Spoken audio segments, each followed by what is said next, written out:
Bom dia, galera.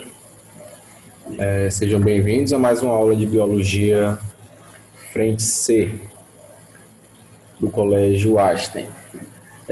Na aula passada, a gente discutiu aí as questões a respeito do conteúdo de A Origem da Vida. A gente fez a correção do Praticando e do Desenvolvendo Habilidades, na página 563. E hoje iremos fazer a correção e a discussão das questões complementares da página 565 até a página 566, 566, né? Pois bem, primeira questão. Em qual das teorias sobre a origem da vida Jean-Baptiste van Helmont estava baseado quando ele dizia o seguinte: coloca-se num canto sossegado e pouco iluminado, camisas sujas. Sobre elas espalham-se grãos de trigo, e o resultado será que, em 21 dias, surgirão ratos. Que hipótese é essa, gente? De cara, vocês podem descartar a letra B, Renascimento, que não tem nada a ver com o conteúdo de biologia, né? Renascimento foi um movimento artístico, cultural, que aconteceu na Idade Média, né? Se eu não me engano. Letra E, panspermia cósmica, né? A gente pode estar descartando a alternativa E, logo que panspermia cósmica ela está relacionada com a vida que veio a partir de uma outra galáxia, né? Ou seja, veio de algum outro canto do universo. A vida é uma vida extraterrestre, mas que trouxe elementos para o nosso planeta, elementos estes, né, que vieram sendo aí carregados por meteoros, meteoritos que atingiam o planeta Terra na era primitiva. Sobra aí, vocês também podem descartar a alternativa C quando ele fala em adaptação. Adaptação é um conteúdo que a gente ainda vai falar um pouquinho aí quando a gente falar em seleção natural, com Charles Darwin. Então, quando a gente falar um pouco em evolução, a gente vai falar nesse conceito de adaptação. Então, só sobra aí biogênese e abiogênese. A gente viu, né, que a biogênese, que um dos defensores era o próprio Louis Pasteur e, sobretudo, o Francisco Redi. O Francisco Redi, gente, foi quem iniciou, né, foi o pioneiro aí na questão de descartar a teoria da geração espontânea. Quando o Francisco Redi ele fez o experimento utilizando aí os frascos e os pedaços de carne e a gaze, né? Ele deixou aí um frasco com um pedaço de carne aberto e o outro frasco com um pedaço de carne lacrado com a gaze. Ele viu que as moscas depositavam ovos no pedaço de carne que estava aberto e que com o tempo esses ovos eclodiram e deram origem a larvas. O mesmo não aconteceu com o frasco que estava vedado com a gaze, descartando então que a vida ela não surgia de forma espontânea, que é o que diz, né, na teoria da abiogênese. Então esse conceito aí na questão número 1, quando ele fala que deixou camisas sujas no canto e que com o tempo jogou trigo nesse canto e que surgiram ratos, esses ratos, gente, eles não vieram da roupa, é claro, da roupa suja, eles vieram sendo atraídos, né, provavelmente, não só pela sujeira, né, mas pelos grãos de trigo.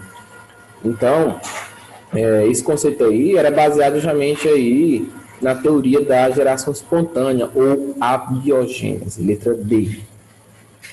Beleza? Segunda questão. Na difícil busca pela explicação científica sobre a origem da vida no planeta Terra, uma das etapas consideradas essenciais é o surgimento de aglomerados de proteínas, que eram os coacervados, capazes de isolar um meio interno do ambiente externo, permitindo que reações bioquímicas ocorressem dentro dessas estruturas de forma diferenciada do meio externo. Tal hipótese envolvendo essa etapa, então a gente vai analisar cada alternativa, né, gente? A gente viu aí que quando a gente fala na explicação científica para a origem dos coacervados, a gente acaba se referindo que o Oparin e o Haldane propuseram para explicar como era a atmosfera do planeta Terra na era primitiva e justamente como se deu a origem da vida, né? Foi como se deu aí o primeiro processo de origem da vida diante dessas condições históricas, né, do nosso planeta. Só lembrando que a gente viu lá que a atmosfera era composta de metano, vapor d'água, hidrogênio e amônia, né, e que com as descargas elétricas que ocorriam constantemente naquela época e a temperatura elevada, fizeram com que essas moléculas entrassem em uma reação química e com o resfriamento do planeta Terra, o vapor d'água ele se condensava, né, e formava a chuva, e essas partículas acabavam sendo, digamos assim, levadas, né, e se agrupavam, se acumulavam em lagos, né, em espécies de lagos, lagoas, e que nesses caldeirões nutritivos, essas moléculas, elas se organizavam de uma maneira um pouco mais complexa e formavam os primeiros aglomerados de proteínas, que eram chamados de coacervados. Então, essa hipótese, né, justamente nessa etapa aí da formação dos coacervados, ela justamente vai estar considerando como espontâneo o processo de surgimento da vida no nosso planeta, ou seja, como se deu aí o primeiro passo para o surgimento da vida no nosso planeta. Lembrando que os coacervados não é um organismo vivo, é apenas um aglomerado de proteínas, um aglomerado de substâncias, ok?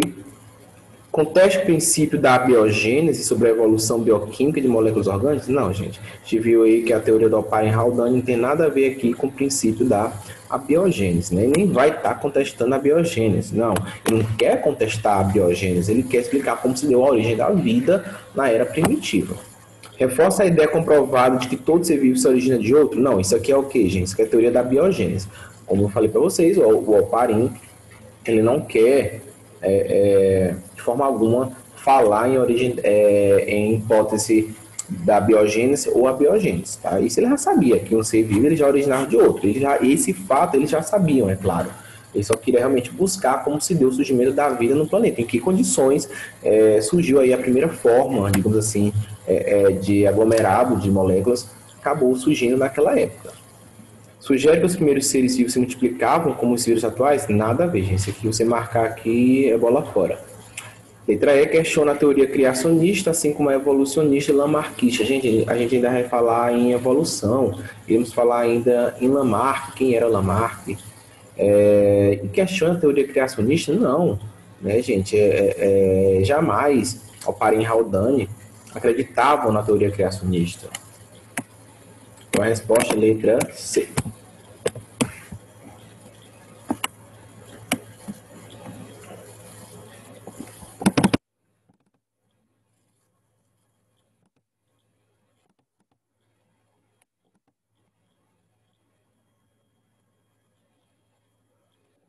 Vamos aí para a terceira questão, galera. Terceira questão. A teoria da biogênese afirma que os organismos vivos surgiram a partir de outros que os precederam. Contudo, não explica como surgiu o primeiro organismo, que possivelmente tinha as seguintes características. Então, gente, a teoria da biogênese, justamente, ela afirmava apenas que o ser vivo, ele originava de um outro ser vivo, tá? Mas ela não explica como realmente era o primeiro organismo. Eles eram acelulares de forma alguma, gente. Eles teriam que ter célula, é claro, tá? Eram heterótrofos. A gente viu aí que a hipótese mais aceita é a hipótese autotrófica, né? Então, o primeiro organismo jamais ele seria heterotrófico, beleza? Realizavam fotossíntese a partir de descargas elétricas. Gente, isso aqui é loucura, tá? Não existe fazer fotossíntese a partir de descarga elétrica. Já pensou? Então, gente, é errado. E outra, gente, eles não realizavam fotossíntese. Como os primeiros vírus eles eram autotróficos, eles realizavam quimiossíntese, tá? até porque naquela época a atmosfera ela não tinha quantidade suficiente de gás carbônico. Letra C, possuíam carioteca envolvente material genético de RNA. Primeiro, gente, o organismo, para ele ser realmente simples, né? O primeiro organismo era um organismo mais simples, gente. Então, consequentemente, ele nunca queria ter uma carioteca, uma membrana nuclear. Letra D, eram procariontes com material genético de DNA? Não, gente, eles não eram procariontes, não eram bactérias, tá? Eles eram eucariontes, ok? Com material genético de DNA e ribossomos para síntese proteica. E letra E, seria a resposta correta. Realmente eles tinham o que, gente? Carbono, hidrogênio e enxofre. Por quê? Porque eram elementos que existiam naquela época, na era primitiva. Então, consequentemente, o primeiro organismo ele teria que ter esses elementos na sua constituição, visto que esses elementos são elementos que estavam presentes justamente no primórdio, né? Na Terra em seus primórdios. Então, a resposta é a letra E. Quarta questão. Charles Darwin, que a gente ainda vai falar desse cientista, né, e pesquisador, quando a gente fala em evolução, além de postular que os organismos vivos evoluíam pela ação de seleção natural, iremos falar ainda também no conceito de seleção natural, também considerou a possibilidade de as primeiras formas de vida terem surgido em algum lago tépido do nosso planeta. Entretanto, existem outras teorias que tentam explicar como e onde a vida surgiu. Uma delas é a panspermia, que a panspermia sustenta que as primeiras formas de vida poderiam ter surgido nas regiões mais inóspitas da Terra? Não. Panspermia, gente, ela busca explicar justamente que a vida surgiu em um outro lugar do planeta Terra, em outro lugar do universo, que fosse fora do planeta Terra, e que esses elementos que chegariam à Terra através de meteoros, meteoritos, eles vieram de uma outra galáxia, um outro planeta, um outro canto fora do planeta Terra. Letra B. Compostos orgânicos simples, como os aminoácidos, podem ter sido produzidos de maneira abiótica. Nada a ver. Bactérias ancestrais podem ter surgido por toda a Terra em função dos requisitos mínimos necessários para sua formação e subsistência. Nada a ver com a teoria da panspermia. A capacidade de aplicação das primeiras moléculas orgânicas foi que permitiu que elas se difundissem pelos oceanos primitivos da Terra? Também não, gente. Letra E seria a resposta correta, que a vida se originou fora do planeta Terra, tendo sido trazida por meteoritos, cometas ou então pela poeira espacial. Letra E é a resposta da quarta questão.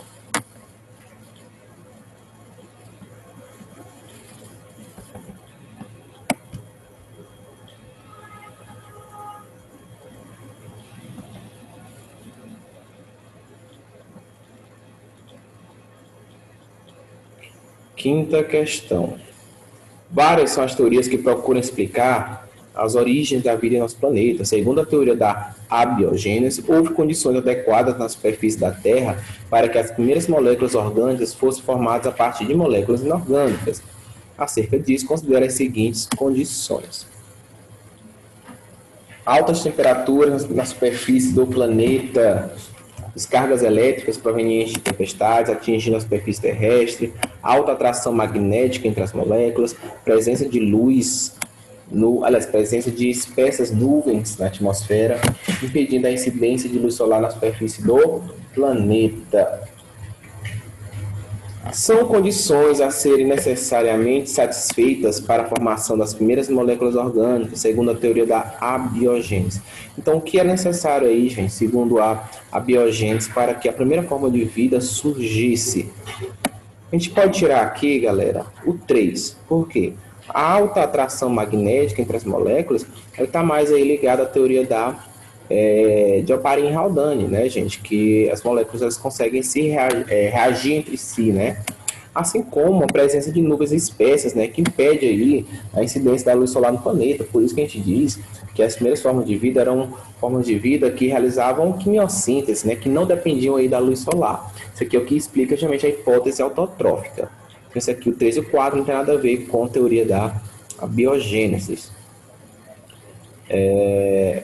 Para que fossem formadas moléculas orgânicas, gente, teria justamente que ter descargas elétricas, né, que pudessem atingir o planeta Terra e fizessem com que essas moléculas realmente pudessem reagir entre si, assim como as altas temperaturas no planeta terra, tá? Então aí a resposta 1 e 2.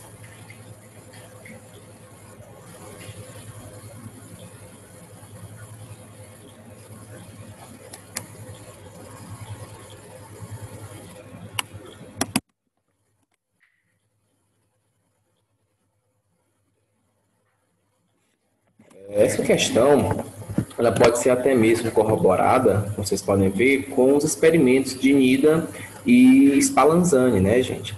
O próprio Nida, né, ele tentou mostrar que tinha uma certa força vital, né, entre as moléculas da matéria orgânica, né? Eles mostravam, por exemplo, o próprio Nida, ele ferveu o caldo nutritivo e deixou o caldo aberto. E ele achou, disse, não, está cheio de micro-organismos. Ele achava que a alta temperatura justamente pudesse estar fazendo com que as reações entre as moléculas inorgânicas naquele caldo formassem moléculas orgânicas. E claro, gente, isso não é possível, tá bom?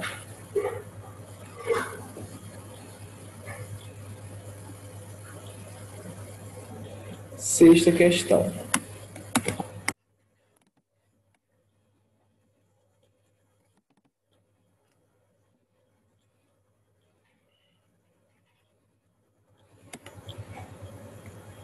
A determinação de um ambiente propício à origem da vida na Terra divide as opiniões dos cientistas. Uns defendem que o surgimento da vida teria ocorrido, por exemplo, na sopa primitiva dos oceanos, em superfícies de minerais de argila, ou então em sistemas hidrotermais, solos, atmosfera, lagos e ilhas vulcânicas. Vale a ressalva de que a presença de determinados compostos químicos em meteoritos aponta ainda uma contrariedade em relação à concepção de que o universo é pobre em matéria orgânica. Com base no texto e nos conhecimentos sobre teorias da origem da vida, assinala a alternativa correta. A teoria da geração espontânea, ou biogênese, está errado, gente, né? A teoria da geração espontânea é abiogênese. Então já corta aí a letra A. Para a panspermia, a vida na Terra é resultado de processos químicos em que compostos orgânicos se combinaram formando moléculas inorgânicas complexas, as quais deram origem aos seres vivos com capacidade de reprodução. Gente, primeiro, panspermia, como a gente já viu, tem a ver aí com a vida originada aí fora do nosso planeta, né? Que veio através de meteorito. Esses compostos inorgânicos vieram através aí de meteoritos, e se vieram para a Terra e se combinaram, né? Formando os primeiros compostos orgânicos. Não tem nada a ver com a letra B. Letra C. Segundo a hipótese autotrófica, os primeiros seres vivos, por serem muito simples, não teriam mecanismos celulares desenvolvidos para capacitá-los a produzir substâncias alimentares, obrigando-os a utilizar substâncias disponíveis no meio. Não é bem assim, gente. A hipótese autotrófica, como a gente viu, ela acreditava aí que os primeiros seres vivos, eles realmente, né, a primeira forma de vida realmente ela não teria como produzir o próprio alimento a partir da luz solar, né? E outra, também não tinha CO2 disponível na atmosfera. Então, sugeria-se que os primeiros seres vivos, eles realizavam quimiossíntese, utilizavam substâncias do meio para produzir o próprio alimento. Letra D. É preconizado pela hipótese heterotrófica que a partir da energia consumida por reações químicas entre compostos orgânicos da crosta terrestre, os primeiros seres vivos produziam suas próprias substâncias alimentares. Isso aqui é a hipótese autotrófica, ok? Letra E. Para a hipótese autotrófica, com a formação da camada de ozônio na estratosfera, por consequência da presença do gás oxigênio na atmosfera terrestre, os seres vivos, antes restritos aos ambientes aquáticos, passaram a colonizar ambientes de terra firme. Então, gente, justamente, né, de acordo com a hipótese autotrófica, primeiro, né, eles acreditavam que os primeiros seres, eles realizavam quimiossíntese, ou seja, produziam o próprio alimento através da energia que era liberada pelas reações químicas entre os compostos inorgânicos que estavam presentes aí na crosta terrestre, né? E outra, gente, componente inorgânico, tá? Provavelmente, né, eles utilizavam aí enxofre, que era o que tinha em maior quantidade. E esses enxofres, a gente sabe que eles são mais liberados em fontes termais, nos vulcões submarinos, né? Que onde há realmente uma maior liberação de ácido sulfúrico. Então, nesses ambientes aquáticos, era onde sugeria-se que estavam aí as primeiras formas de vida, né? Em fontes hidrotermais, nos próprios vulcões submarinos, e outra, né? A partir do momento em que essas reações químicas faziam com que esses organismos acabassem liberando mais CO2 para a atmosfera, acabou aí surgindo os primeiros seres fotossintetizantes, né? Que eles poderiam, aliás, perdão, os primeiros seres fermentadores, que aí utilizavam justamente,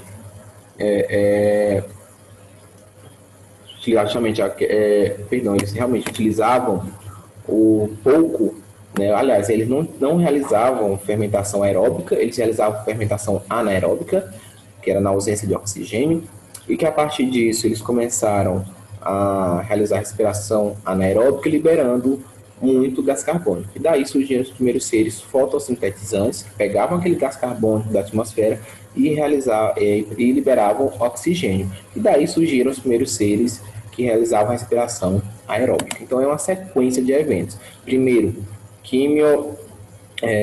quimiossíntese, depois fermentação anaeróbica, depois fotossíntese e depois respiração aeróbica.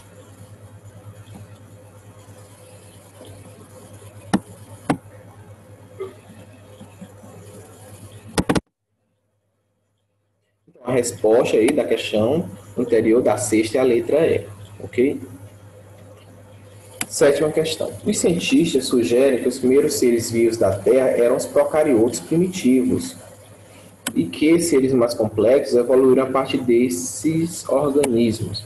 Duas hipóteses são propostas para explicar essa evolução, que é a hipótese heterotrófica e a hipótese autotrófica. Construa um argumento que defende a hipótese heterotrófica e outro que defende a hipótese autotrófica. Gente, só recapitulando isso aqui, que justamente, né, a hipótese autotrófica sugere aí que na Terra primitiva, né, não tinha molécula orgânica para que pudesse realmente servir de alimento para os primeiros seres vivos. Então, eles tinham que ter capacidade de fazer, né, de produzir o próprio alimento. E isso era feito através da quimiossíntese, né? Vocês utilizavam aí substratos, né, de moléculas inorgânicas como fonte para poder realizar a quimiossíntese, né? E eles obtinham isso aí justamente através de fontes, né, hidrotermais, na crosta terrestre, sobretudo lá nas fontes hidrotermais, nos vulcões submarinos, era onde tinham realmente esses componentes, né? Principalmente ácido sulfúrico, que servia aí como uma fonte para realizar quimiossíntese. Já na hipótese heterotrófica, eles acreditavam aí que no início da vida os primeiros seres eram muito simples, né? Eles não tinham capacidade de produzir o próprio alimento. Então, eles utilizavam as substâncias orgânicas que estavam presentes no meio para poder se alimentar. Para extrair a energia desses alimentos, eles acabavam, né, utilizando aí processos químicos menos complexos.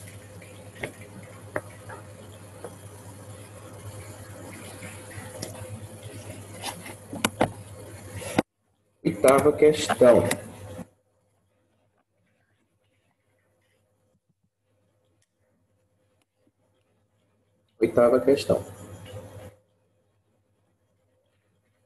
Os coacervados são estruturas microscópicas esféricas circundadas por moléculas orgânicas, conforme mostra a imagem. Essas estruturas, estudadas pelo pesquisador russo Alexander Oparin, representariam uma etapa importante para a teoria sobre o processo que dá origem à vida na Terra. Quais moléculas orgânicas constituem os coacervados? Lembrando, os coacervados são um agrupamento de proteínas. Qual a importância dos coacervados para a teoria sobre a origem da vida? Porque justamente os coacervados, como não eram uma forma de vida, era justamente um agrupamento de moléculas proteicas, né? Que eles poderiam ter dado origem às primeiras células procarióticas, tá? Que se formavam justamente aquele caldo nutritivo lá dos lagos, das lagoas. Letra B. O processo de origem da vida por meio da formação dos coacervados se aproxima mais das ideias definidas pela biogênese ou abiogênese.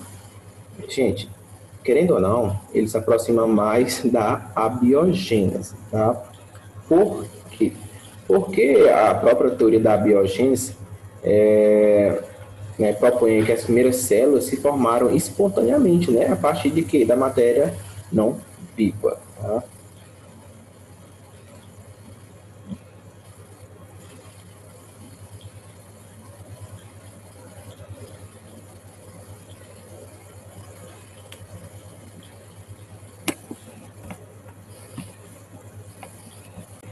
Então, gente, é um pouco confuso, tá? Se vocês procurarem um pouco mais nos livros, vocês vão estar encontrando justamente o fato de que o próprio Oparin, né, e o Haldane também, eles afirmavam que a origem de qualquer organismo vivo estava justamente no comportamento físico-químico da matéria inanimada. Então, por isso que ele pegou justamente moléculas inorgânicas e acabou produzindo quem? Moléculas orgânicas, né? Então, molécula inorgânica não é um ser vivo. Por isso que ele acabou defendendo, né, a teoria da abiogênese, tá? Então, lembrem-se, se cair isso no vestibular, vocês vão estar ligando a teoria da abiogênese também a Oparin-Haldane, beleza?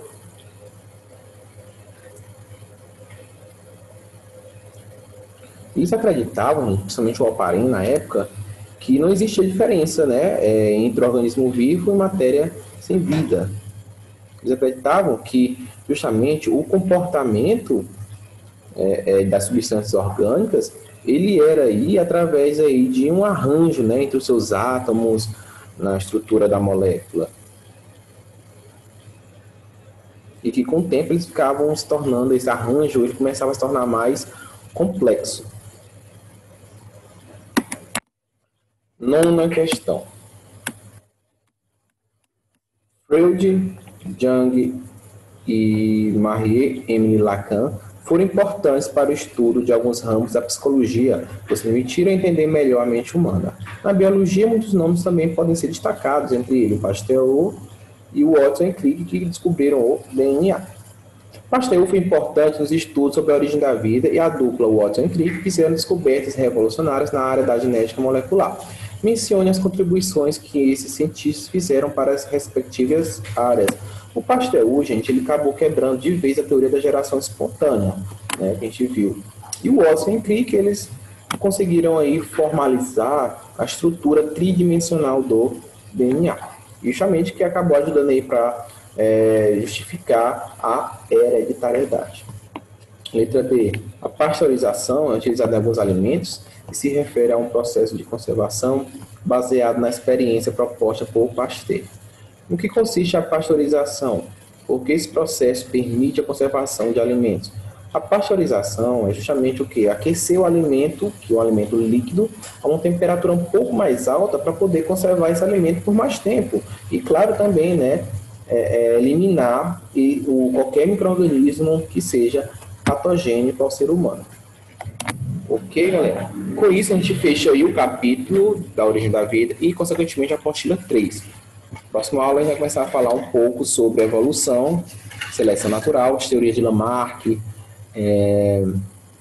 Darwin, tudo isso na apostila 4.